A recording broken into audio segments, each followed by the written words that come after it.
So, you know, I use Yiddish, and I love Yiddish, but I don't only use Yiddish, and my link to it is not, I mean, I call myself a diaspora nationalist, but the links to Poland are extremely strong, and to the place. You know, there's a feeling about that place.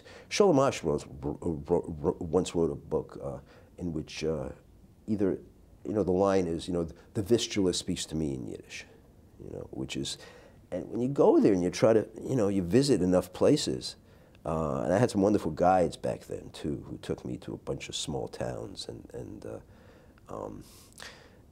to imagine that this is the land where we lived for so many centuries, and my own family lived, and they spoke Yiddish, you know, all that, you know, it's some kind of, you know, single-minded, you know, I want to, you know, I want that world to be better known. You know, I want that because I think it's really exciting, and not just for Jews ultimately. So it's really exciting, and again, not, you know, and a good portion of what I do is counteracting this nonsensical, you know, all this crap about how, oh, they all lived in shtetls and they were all poor and they all davened, and you know, and my own background coming from the largest, you know, the Jewish metropolis.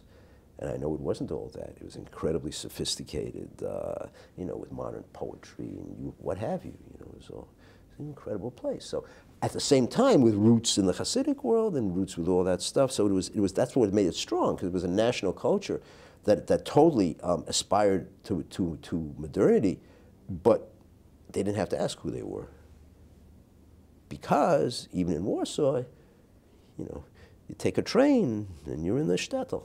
You know, shtetl was changing too, of course, but you know, so there was this. So that's something that as a Jew I just don't find. I mean, Israel is Israel. You know, long may it live. You know, with all its problems, but it's not that. And even in Israel, a lot of, you know, younger people are discovering that. You know, that there was, you know, that and in Israel, of course, it was ideologically cut out of their education. You know, it was all crap. What do you want to know about Golah? You know, Jews, you know, hunched over Jews going, don't hit me, don't hit me. And who needs that shit, right? If you're in Israel, Sabra. So, you know, so it's not my culture.